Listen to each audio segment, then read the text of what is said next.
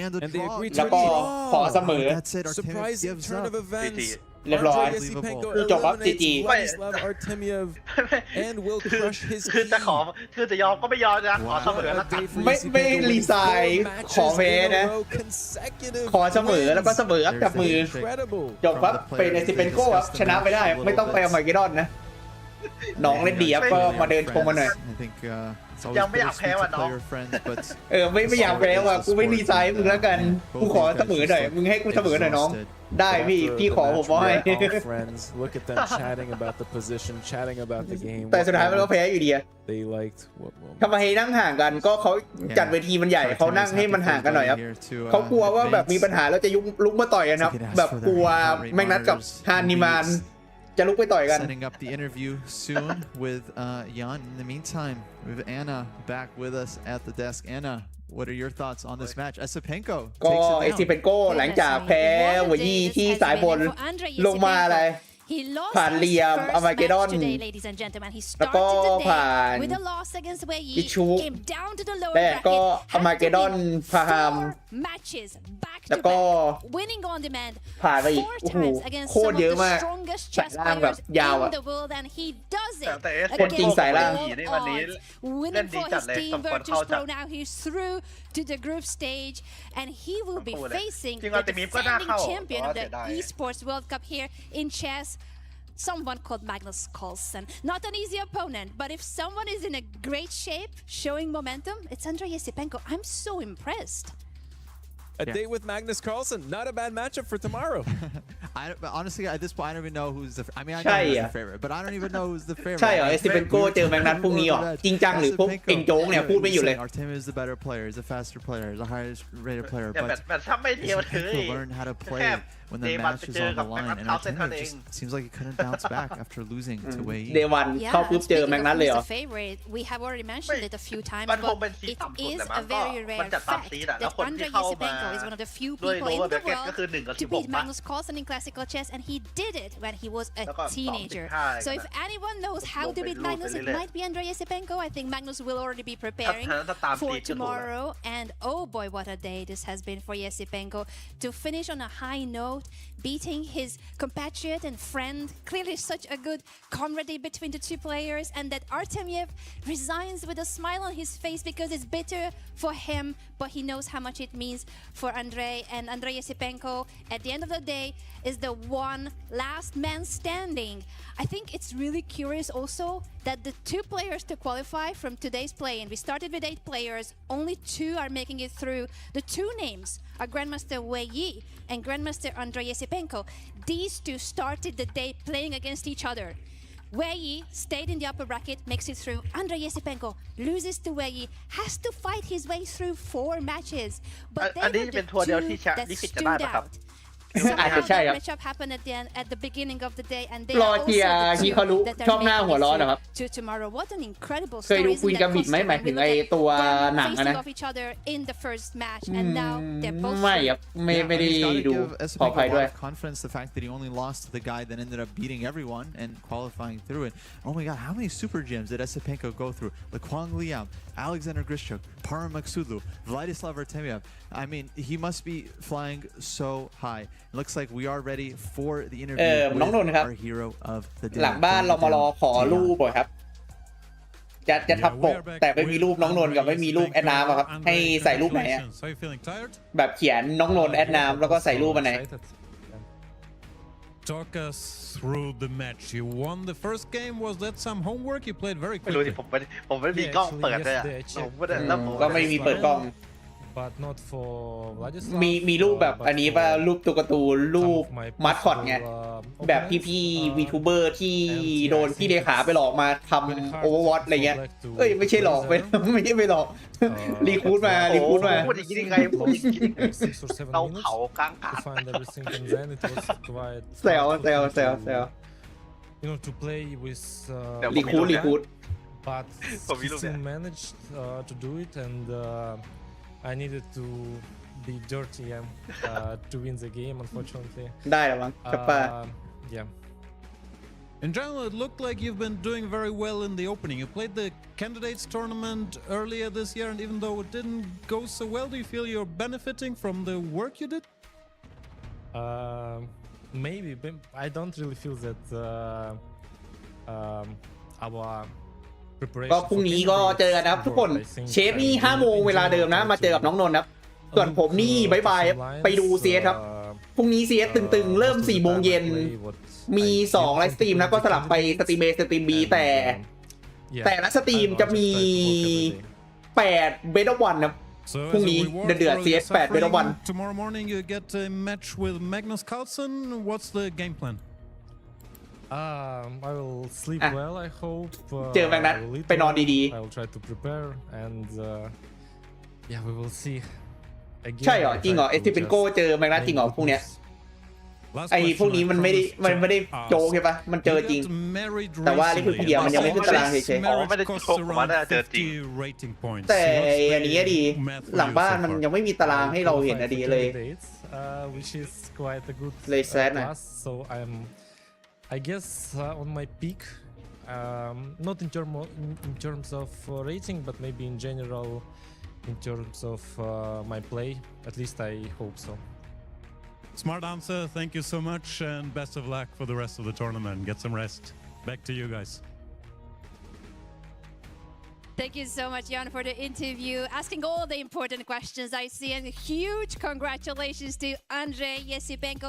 He is the hero of the day. He lost the first match and then goes through to win 4 matches back to back. And honestly, that could not be a more fitting story for our Crunchyroll story of the day. We picked the story of the day before we even knew what was going to happen. And then Andrei Yesipenko goes and shows why this theme was literally the story of the day, surviving in the face of elimination. There's no player better to represent that today than Grandmaster Andrei Yesipenko, who lost his first match against Wei and from then on, he every single match. He had to make it back. Win on demand first against Lei Quangliam. He lost the first game. This is a best of 2, ladies and gentlemen. You lose the first game, you have to win on demand to even make it to a tie, all right? You're not winning the match. You need to earn a tiebreaker by winning on demand. He did it. And then he had to win on demand in the Armageddon. Zach, what are your thoughts on that first match? And then let's go through the rest of the path of Andrei Yesipenko because he is clearly our hero of the day here. Absolute spectacle, choosing the white pieces basically with that time bidding in the Armageddon with 8:45 on the clock, saying, you know what? I faced elimination and beat you with the white pieces. Let's choose it again. Let's go again. And that tells Liam Lie, I'm here for real. I'm here to destroy you. And that sent a message, and he went with his word. And that was so inspiring. Beats Liam Lie, makes it to the next round. And I feel like that wasn't even the most difficult moment of the day for Andre, because then he has this match against Paru Meksudlu. He wins the first game, clean style. Second game, no problems. Me and Jan were saying like it's over. He's holding his own. All of a sudden loses, blunders a rook, and now he's in another Armageddon situation against Parham. The momentum's completely against him. Again, he takes white. This time he bids even higher, guaranteeing that he gets the white pieces. Beats Parham on demand after such a devastating loss. And then obviously he had to defeat Grischuk as well. Then he has to win this incredibly difficult match against Artemiev, who we all thought was a bit of a favorite. So yeah, what a story, what a journey by Yesipenko. Incredible journey, and we cannot emphasize enough how he made basically the impossible possible. How many people would have predicted that Andrei Yesipenko, after losing the first match today, was gonna then take every single player down? He was not the favorite in most of those matches. As you described, he was not อย่างนี้แสดงว่านี้เราป้าน้องนนท์ปกวันนี้เราเจอปะเพราะปกวันนี้เราใส่ใครเราใส่เหมยยี่เราใส่Yesipenko 2 คนไง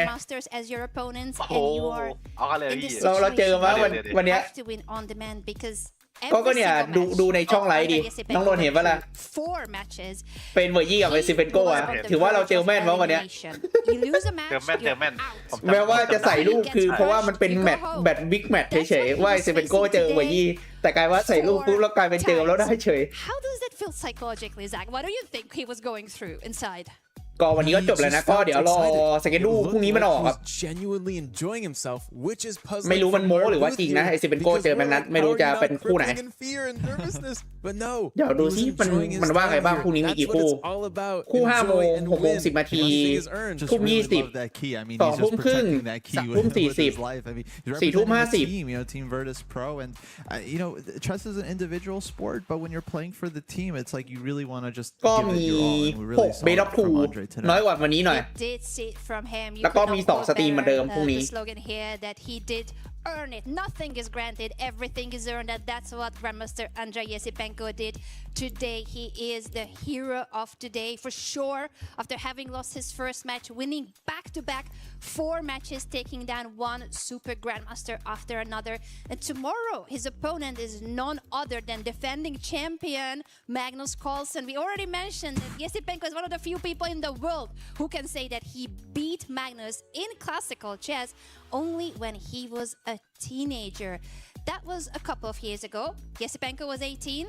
Now he's 24, still very young. Magnus, he's a father. And ever since he became a father, he's taken a bit of a step back, sort of. He's also focusing on his family, of course. And he's having a very happy life. He always is with a smile on his face, even after a loss. But his tournaments didn't go that well. Norway chess was particularly hard for him this year in classical chess. ไม่ซิเบนโกพูดได้ว่าเคยชนะแมกนัสสิไม่ใช่ว่าเคยแพ้เวน As expected. I'm going to ask this question to both of you. When it comes to Magnus and wanting to defend his title, how much this means to him and how hungry he'll be tomorrow against Yesipenko. Zach, first you. I think it's all about psychology. Magnus is obviously going to get some flashbacks of that loss to Yesipenko in Tata Steel 2021. But Magnus, psychology doesn't seem to faze him. Magnus is the type of player so strong mentally that he can go through the most brutal 6 months of his life and then just have the best next 6 months of his life. So I think Magnus is going to be unfazed by the psychological turmoil.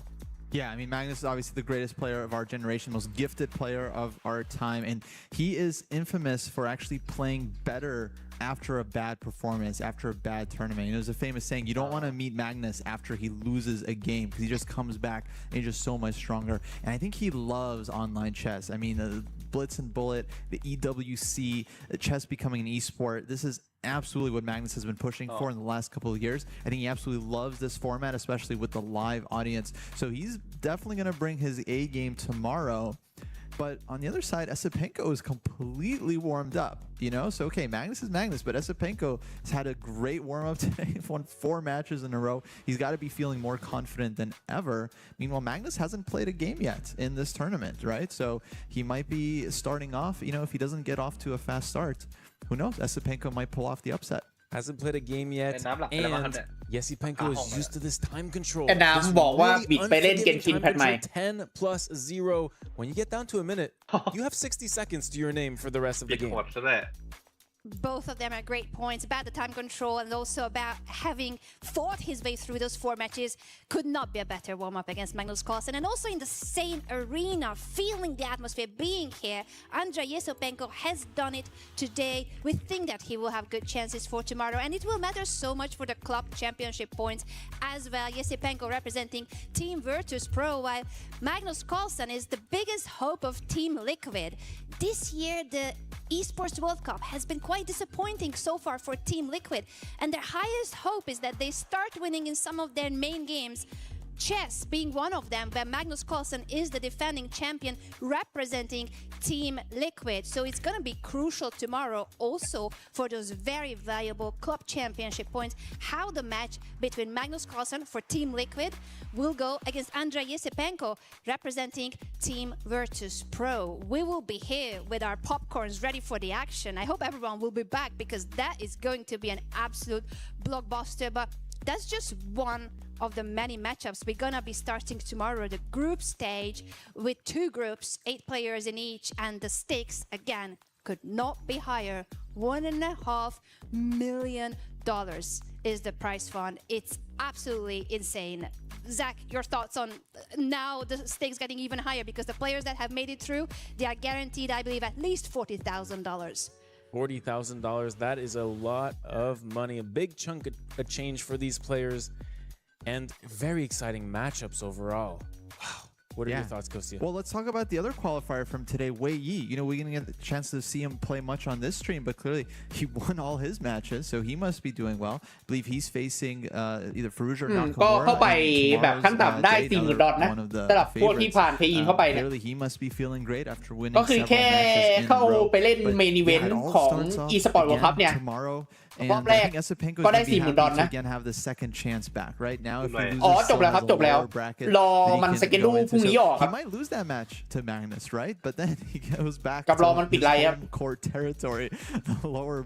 ตอนนี้คือรอสเกดูออกเพราะว่าวันนี้เพย์เสร็จแล้วแต่ไม่เป็นไรครับไม่มีแมกนัทเล่นนะวันนี้พรุ่งนี้ก็รอดูแมกนัทเจอเอสเซเพนโกนะเขาว่างั้นแต่ไม่รู้คู่ไหน dangerous as you mentioned and then it might mean for us at Stream B that we're gonna be covering the Yesipenko show because that's what today has been about. The Andrei Yesipenko show taking place here on Stream B. It has been about the lower bracket and it has been about this hero story, how he has been cruising through against all odds after having lost against Wei Yi at the beginning of the day and then not getting a second chance, having his face against the wall, facing elimination in every single match, needing to win on demand multiple times.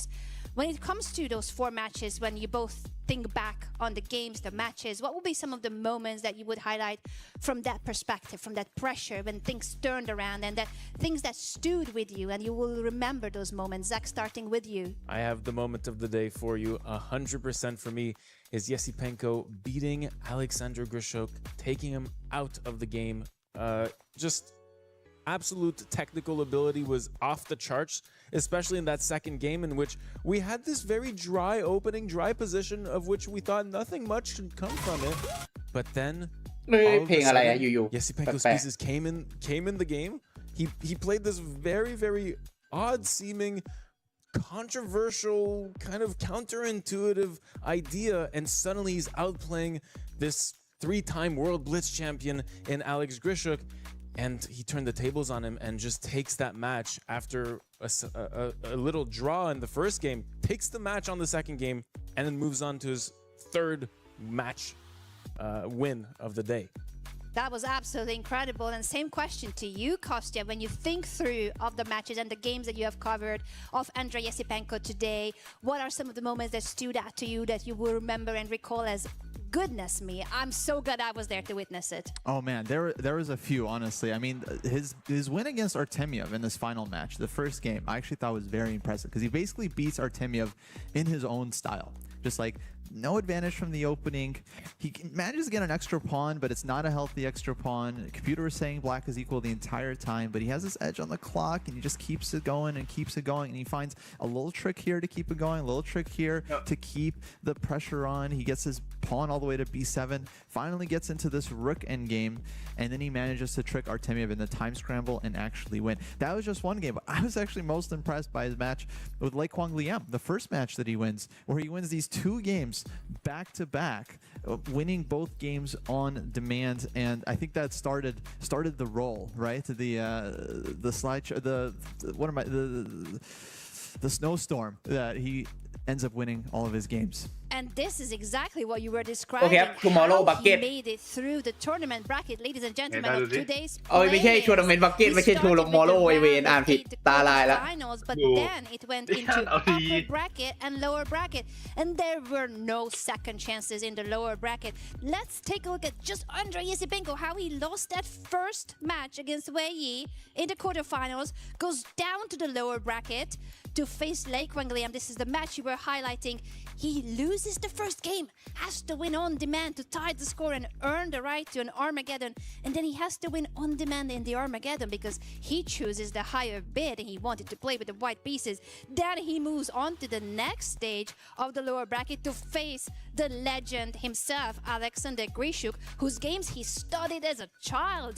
And Yesipenko beats him in game 2, the way you described it already, Zach, beautifully. Then we have Andrei Yesipenko against Barham Maksudlu, another really strong matchup. And that was another key match where it didn't look like it was going in favor of Yesipenko, but somehow he manages to pull out a jolly joker out of his sleeve. I don't even know how he did it. It looked like magic to me. That's what he did. Magic on the chessboard. He makes it through in that match to face his friend and teammate compatriot Artemiev in this final clash for the one last qualification spot to tomorrow's group stage, and he takes that match after having played 5 matches today in total, losing the first one, winning 4 back-to-back on demand, facing elimination in every single match. What an incredible story this has been. He's clearly our hero of the day, and he will be holding on to that key with all his might. But the other keys, his opponent's keys, now they โอ้โหบทเละเทะเอสติเวนโก้เพราะว่าตกทุกคนเต็มไปหมดอะ witness live on air. Goodness ก็ me. ดันไปเจอเหมือนเบอร์หยีเป็นเต็ง1แล้วเอสเปนโกเป็นเต็งท็อป3เต็ง2เต็ง2เต็ง3เต็ง4อ่ะมันเต็ง1กับเต็งให้เอสเปนโกเป็น2แล้วนะแล้วไปเจอกันเองนะนี่ผมว่าอันเตมีมันเต็งกว่าเอสเปนโก Super Grandmasters. Wow, we gotta call him the key crusher now. I mean, he's responsible for ที่บ้านมันเต็ง1กับเต็ง3ไปเจอกันนะแล้วเต็ง3พุ่งจากสายล่างลงมาตก And there's the legend Alexander Grischuk.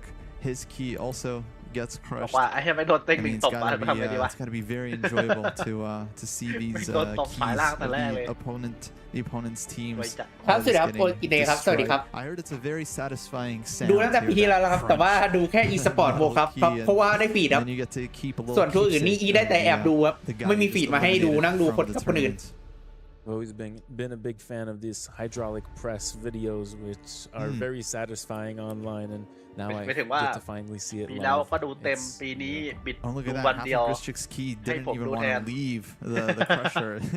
รีผู้หลังไม่มี He got stuck because Grischuk doesn't want to go home. He wants to continue the competition for understandable reasons, but it is Andrei Yesipenko who has taken down 4 เดี๋ยวพรุ่งนี้ต้องพากย์เสร็จเร็วปะ Grandmasters. All of those keys are getting crushed, and now it's time for จะได้ไปดูแมนยูเจอลีด goodbye to the tournament, and his พีซีซั่นเนี่ยจะแปล right now. I wish we could hear it, but I can kind of imagine the sound, how it's getting crushed into pieces, and how these pieces will be part มันมีตังค์แต่มันไม่อยากจ่ายก็ไม่ได้อะไรเพิ่มหรอก the champion chooses to. There will be มันควรจะเสริมอะไรเพิ่มไหม keys. Can I even ก็ควรหาหน้าควรหากลางควรหาแบ็กซ้าย Oh goodness me.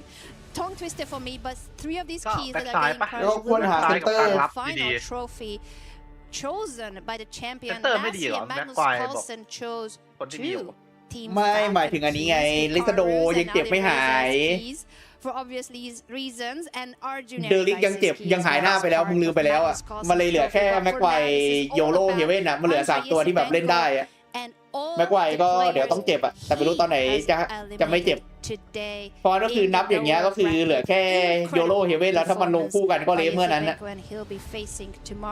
The defending champion Magnus Carlsen. What a day this has been, and this is just day 1, ladies and gentlemen, of the Esports World Cup here. Chess is on the main stage for 5 days. We are taking over. คือถ้าเราแค่นับหัวนับตัวแบบมี5คนนะเซนเตอร์พอได้แต่ประเด็นคืออะไรไอเดลิกนี่เจ็บหายยาวเลยแบบลืมไปแล้วว่ามันอยู่ในทีมSo much to talk about. Stream A will have a stacked lineup. You see the players here, the teams they are representing. And oh boy, that clash we talked about, Andrei Yesipenko against Magnus Carlsen. Team Liquid versus Team Vitus Pro. That will be tomorrow at ส่วนในลิซาโดก็ยังเจ็บไม่หายตั้งแต่ตอนนั้นตั้งแต่ในบอลโลกอะ starting at midday Central European time. Make sure to set your ตั้งแต่ตอนนั้นมันยังไม่หายเลยไอลิซาโดอะเพราะนั่นเลยเหลือแค่เนี่ยเฮเว่นแม็กไกวแล้วก็โยโรอะ3เซนเตอร์ซึ่งแม็กไกวถ้าเจ็บเมื่อไหร่ก็คือเหลือแค่โยโรเฮเว่นละในภาพบอกใช่ไหมน้องเป็นยังไงใช่ไงหรือว่าอะไรหรือว่าเขาแซวไงเขาแซวนี้เว้ยก็คือแบ็คขวาจริงอะคือไอ้นี่ใช่ปะดาโลแล้วเราก็มีมาร์สลาวีที่เป็นแบ็คขวาถ้าร่างกายมันไหวก็เป็นสำรองแล้วก็ไปเป็นเซนเตอร์แทนได้เว้ยดูจากในบอลโลกไง this โมร็อกโกให้มาลาวีเล่น feels เซนเตอ like ร์ home already.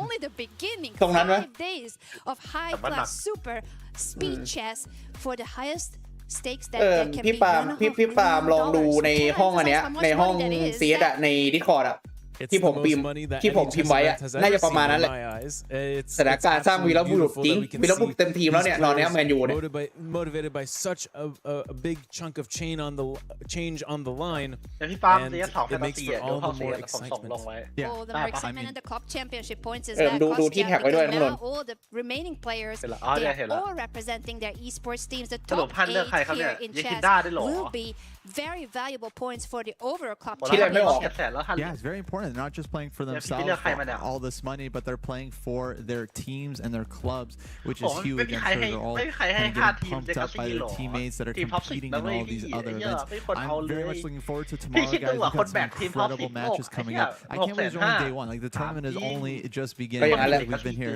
for such a long time already. It's only just getting started. ก็นั่นแหละก็เนี่ย Tomorrow is ก็ when รัต the โต real ไง action แล้วก็ดอง actually ไซวู begins แล้วก็ between โมโรดอย the ยากินด้า world's ไง top players. It's going to be incredible. As you said, this is only day one. We're going to be here for แรง 5 สอง days เว้ย in มันคือ total. สอง The ของ main เอ event ส in เอ chess ด้วย is เอสเอหนึ่งเป็น just เลกาซี่ beginning ไม่ใครเอา basically เลกา here ซี่ at the Esports World Cup in Paris. Thank you so much for tuning in on คิด all ดู the ทีมแรงหนึ่ platforms งเลกา where we ซี่ are อ่ะ covering ตัวแบ the กไม่มี event รูป and also shout out to all the fans coming here in personชื่อดังไม่ for พอ the ดิ players. So whether you are watching online or in person, we really appreciate ทีม your แรงหนึ่ง presence and we SA hope by to the see way you tomorrow. Same time, same place for Stream A, for Stream B. We're signing off now, but this is ผมกำลัง just คิด the ว่ากิน beginning. นี่กับปอ See ย you แคม all แบบ tomorrow for the ร้อยติ๊บ Esports World Cup here in Paris. This is Wow. chess taking over.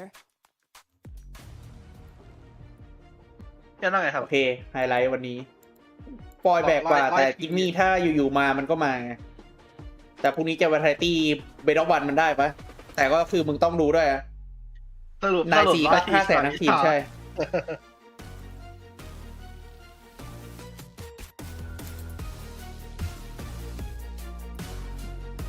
แต่เราต้องมองถึงอันนี้เข้ารอบด้วยกันมันแบบวินโดว์ที่มันพูดถึงอะไอวินโดว์มาร์เก็ตน่ะของมันน่าจะเป็นแบบกดปุ๊บแล้วก็นั่นน่ะวิวออนล็อกไอเกน17 สิงหาเลยอะมันเขียนอย่างนั้นเลย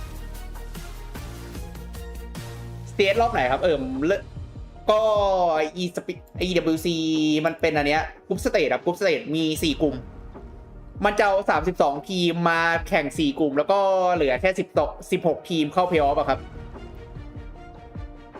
ไม่รู้อะ ซึ่งก็คือเริ่มพรุ่งนี้ตอน 4 โมงเย็นครับ คือผมคิดว่าโปรยมันแบบจริงถ้าแบบยิงอะโปรยยิงพอดคอยกิดมี่อะเด็กกิดมี่มันเล่นเป็น ITL อะแล้วที่แบบว่ามันเล่นยูทีโหดกว่า น้องต้องดูด้วยกลุ่ม C มันจะเข้ารอบไหม แต่ผมก็ได้ว่าไอ้แค่ผมใส่5 ออฟเปอร์เกินไปปะ ได้อยู่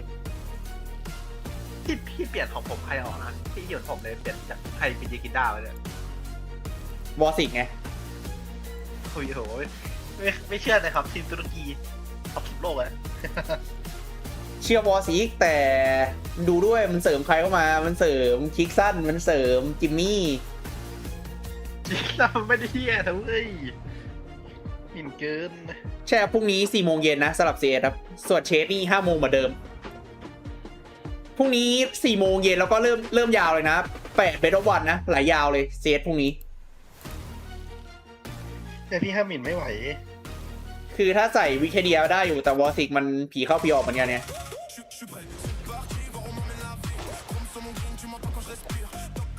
เดี๋ยวเชื่อน้องนนท์ก็ได้ขายยากิด้าซื้อวอสิกก็ได้เราจะได้กระจายความเสี่ยงแบ่งหลายทีม ดูวิคาเดีย ยังไงมันก็นี้มันเป็นกลุ่มเข้ารอบอยู่แล้วนี่ออโรรา